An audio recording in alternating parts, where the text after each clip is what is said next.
The observations made in this situation are crucial for understanding the events that unfolded. The coming together of a group has left a significant impact and is a reason for gratitude.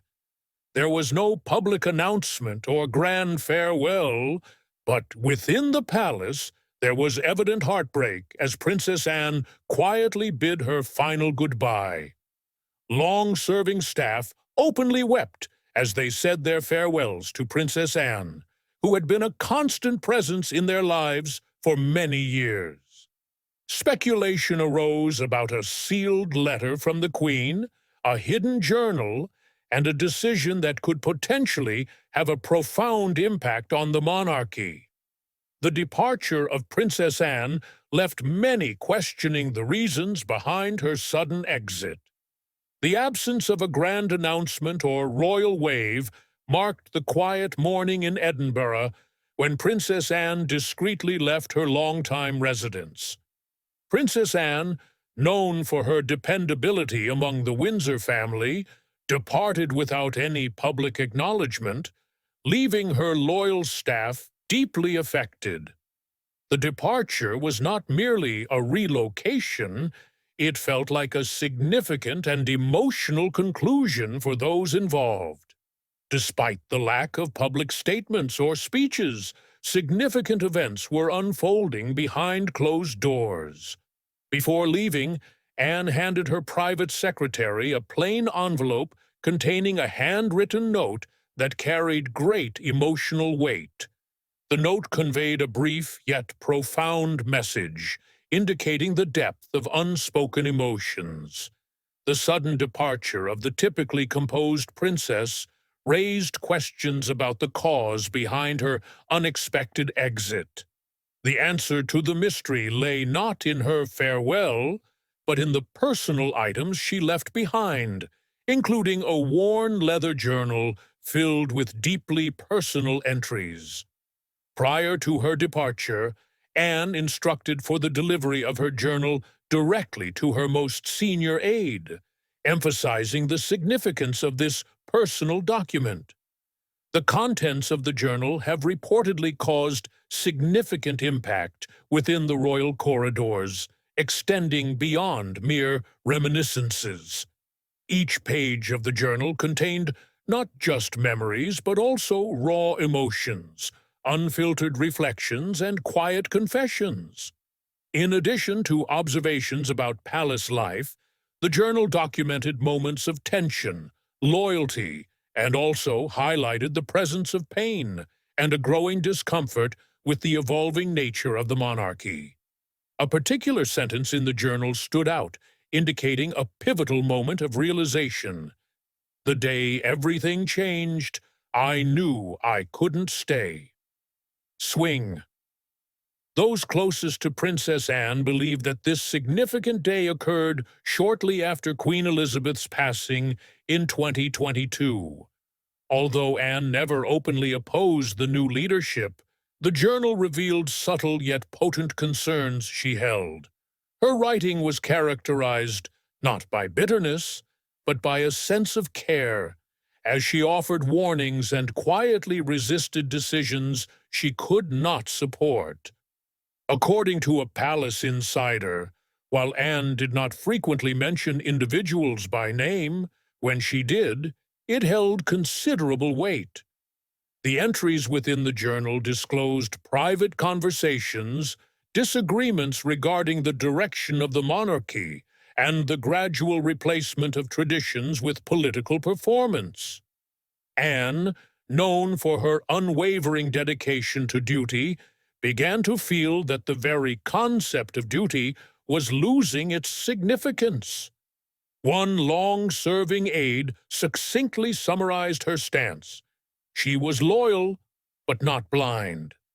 The most closely guarded revelation within the journal was a sealed letter from Queen Elizabeth, written before her passing and entrusted solely to Anne. This letter, concealed for months and never publicly discussed, was referred to by Anne in her journal as, "The Queen gave me the truth. Now I must protect it." Zrenia, this discreet disclosure transformed Anne's quiet exit from a mere departure into something of far greater consequence, marking not just the conclusion of an era, but the commencement of inquiries that could profoundly shake the very foundations of the House of Windsor. The journal, however, was not the sole indication of significant change. It was evident that a shift had occurred long before Anne's departure from Edinburgh, and the complete truth was still awaiting revelation. Insiders point to a pivotal moment just weeks after Queen Elizabeth's funeral in September 2022, as the commencement of the silence and the turning point in the unfolding events. Inside a highly royal meeting, Anne sat quietly among top advisers, King Charles, and senior staff as they discussed the monarchy's future image.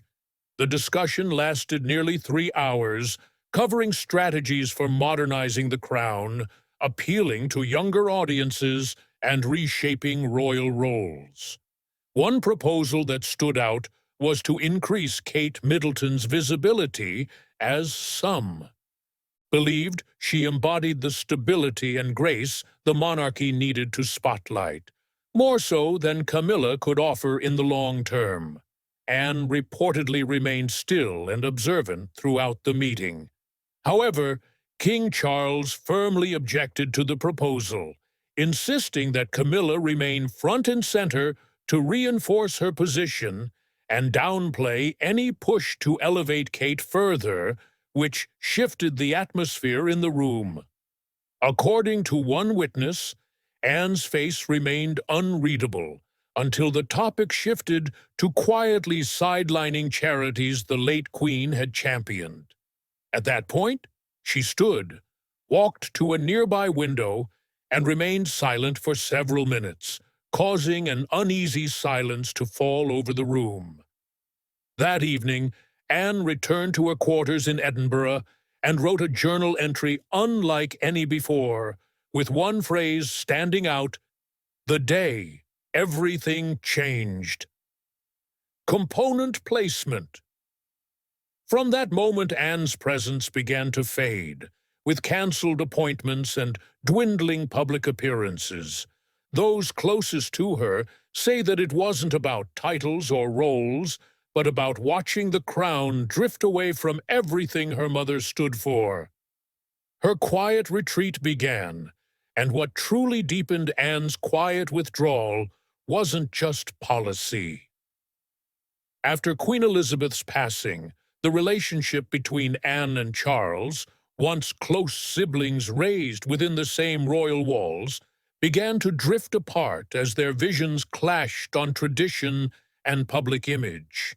Tensions flared, especially around two names, Camilla and Catherine, as Anne believed Queen Elizabeth had placed quiet trust in Catherine, while Charles leaned toward giving Camilla a more dominant role. Anne voiced her concerns but was told to move on, leading her to remember their mother's whispered words: "Protect the crown from pride, not from change." Zrenia, months later, a letter sealed and written in the Queen's final year, carrying thoughts meant only for Anne, was discovered, shaking everything with its simple yet cautionary message. This hidden letter, found by Princess Anne while sorting through her mother's private belongings, was entrusted to her by the Queen, her most loyal child, to be delivered at the right time. As Anne unfolded the letter and read its contents, she reacted with a deep, knowing silence, realizing that the Queen had made her final judgment in her own hand. The letter discovered by Princess Anne after Queen Elizabeth II's passing was a handwritten and personal testament. It confirmed the suspicions that Princess Anne had long held about Catherine's role in the monarchy.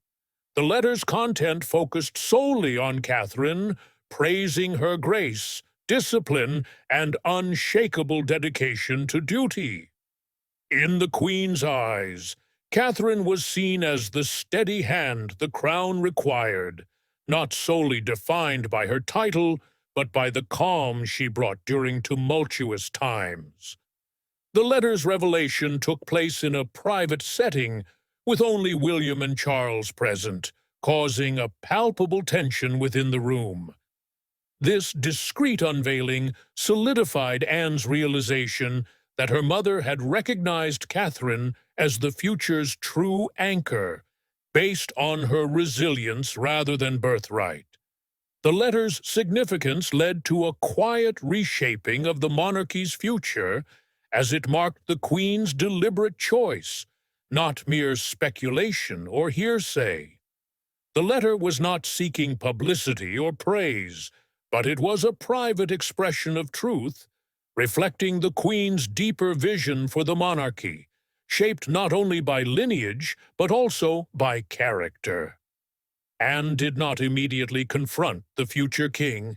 Instead, she made a quiet visit to Sandringham and spoke with her long-time private chaplain, Reverend Thomas, who understood the Queen's meaning.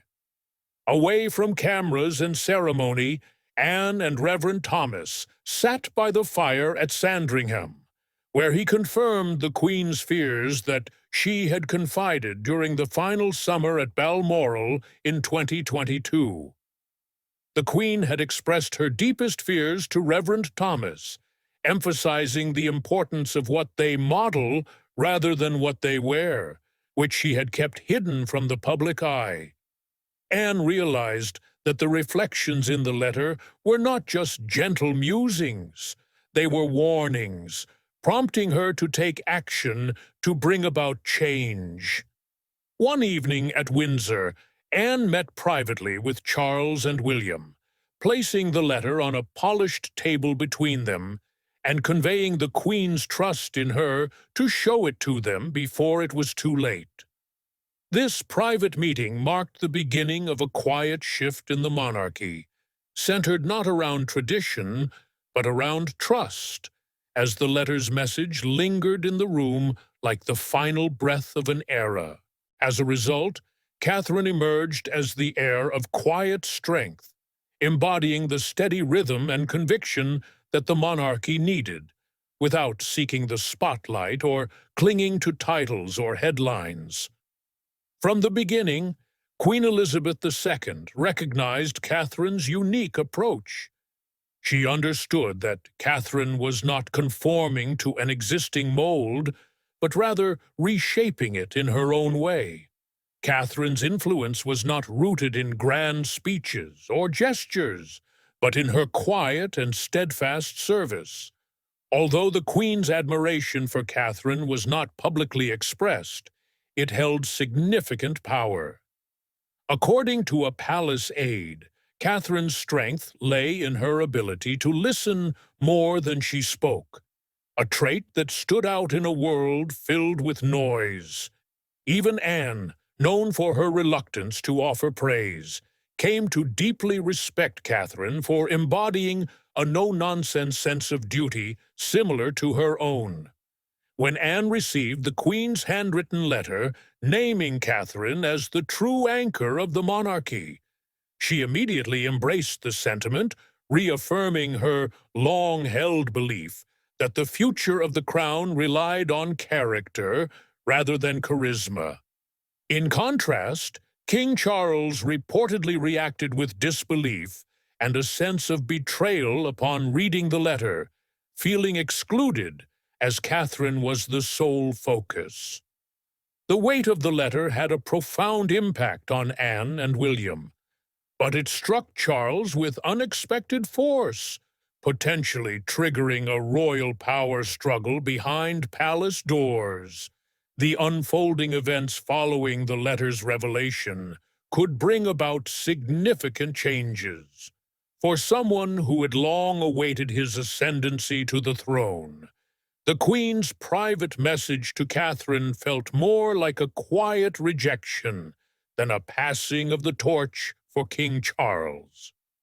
Although Charles did not outwardly express his dismay, His reaction within the confines of Windsor revealed his internal turmoil, as he vehemently rejected the notion that the letter altered anything, despite knowing deep down that it did. Anne refrained from arguing, her response sharp and unwavering, emphasizing that the decision was not within their authority. The Queen's deliberate or inadvertent omission of Camilla's name had a profound impact, surpassing the effect of any crown. Despite Charles's efforts in defending and reintroducing her to the public, the Queen's final note highlighted Catherine's name above all, signifying a significant level of trust in Elizabeth's world. Camilla's silence spoke volumes, leaving observers describing her as stunned and wearing a mask of disbelief. She discreetly departed Windsor and sought seclusion at Clarence House for several days, feeling as though her years of dedication, transformation, and position beside Charles had been disregarded by the Queen. Anne's lack of surprise was attributed to her distant but courteous relationship with Camilla. She had long expressed skepticism about Camilla's increasing involvement in family affairs, emphasizing that it's not just about her intentions, but also her background and its enduring influence. As Charles relied more on Camilla, Anne distanced herself. Meanwhile, William found himself torn between loyalty to his father and a quiet admiration for his wife, who remained composed and did not make the situation about herself. The Queen's letter was penned with optimism, but its aftermath was far from peaceful. It not only brought attention to a successor, but also laid bare long-standing rifts, emotional wounds, and a royal household preparing for an impending storm. This storm was not one of public scandal, but of personal reckoning. From that moment, the monarchy transformed from a mere duty to a stage for unspoken battles among those left behind, raising questions about what occurs when the future king feels overshadowed by the woman shaping that future. The unfolding events of William's crossroads and Anne's quiet farewell promised to shed more light on the situation.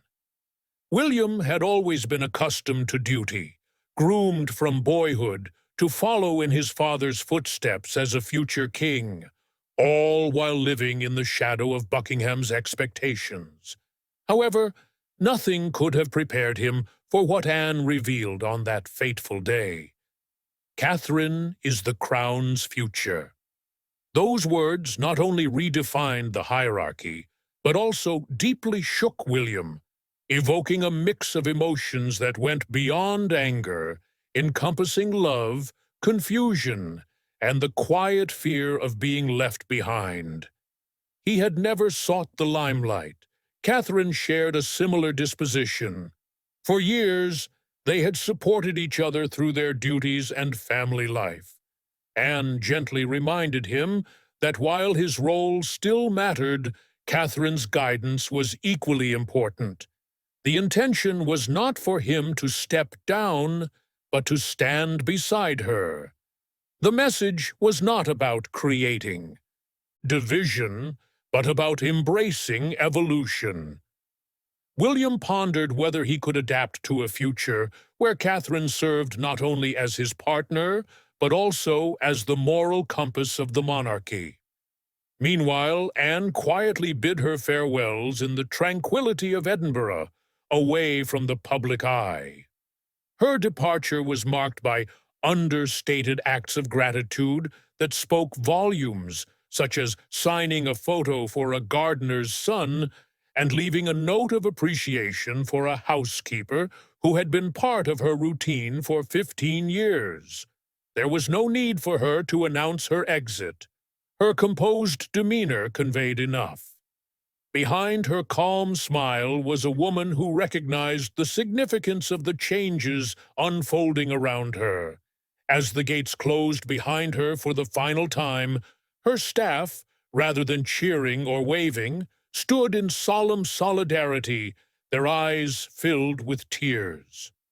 Their farewell was not just to a royal figure, but to a way of life built on principles of respect, consistency, and quiet strength. Anne's departure signaled more than just the end of her own era. It marked the waning of a royal rhythm where dignity took precedence over ostentation. While her devoted team mourned in silence, Buckingham Palace braced itself for the impending upheaval. Anne's departure, conducted with little fanfare, left a void felt within the palace walls, unsettling those in positions of power. For years, Anne had been a pillar of stability, and her sudden silence resonated more profoundly than any formal proclamation from the royal family. Recognizing the gravity of the shift, those closest to her observed a palpable unease permeating the palace. Meetings behind closed doors grew tense, and routine memos were now scrutinized with unusual caution. Although the public facade of unity remained intact, subtle changes were underway within the palace, including rearranged schedules, measured language, and heightened allegiances. The Queen's correspondence had already caused tremors, but Anne's discreet withdrawal amplified the impact. At the heart of this unfolding drama were two influential figures, Charles, representing tradition, and Catherine, quietly emerging as a new emblem of modernity, stability, and privately endorsed by both the Queen and Anne. The shift in the monarchy was palpable, though it wasn't openly labeled as a power struggle. Anne's departure sparked a significant change that the monarchy couldn't overlook. The focus shifted from Anne's absence to the question of the monarchy's future without her influential presence. For more than 50 years, Anne had been the dependable pillar of the royal calendar, not seeking attention, but consistently fulfilling her duties. She upheld over 400 engagements annually, embodying a style of quiet dedication and unwavering commitment. While not the most vocal figure, she provided clear direction for the crown. The departure of Anne from Edinburgh revealed the underlying shifts within the monarchy. Amid King Charles's adherence to tradition, Catherine's understated yet significant influence is gaining momentum. Catherine's emergence as a respected figure represents a potential new direction for the monarchy. The rise of Catherine necessitates a delicate reorganization within the royal structure. William, as the heir, faces the challenge of balancing support for his wife with the weight of his familial legacy and position in the line of succession. Loyalties within the palace are undergoing reconsideration as the monarchy undergoes a recalibration. Anne's departure may not have been revolutionary, but it has underscored the quiet yet impactful nature of leadership. Her absence has prompted the monarchy to determine its future direction, emphasizing the significance of the impending leadership transition. The evolving dynamics with Anne's absence and Catherine's ascent prompt the question: is the monarchy undergoing a silent revolution or an inevitable evolution? We welcome your thoughts on this significant shift in the monarchy. Feel free to like and subscribe to join the conversation.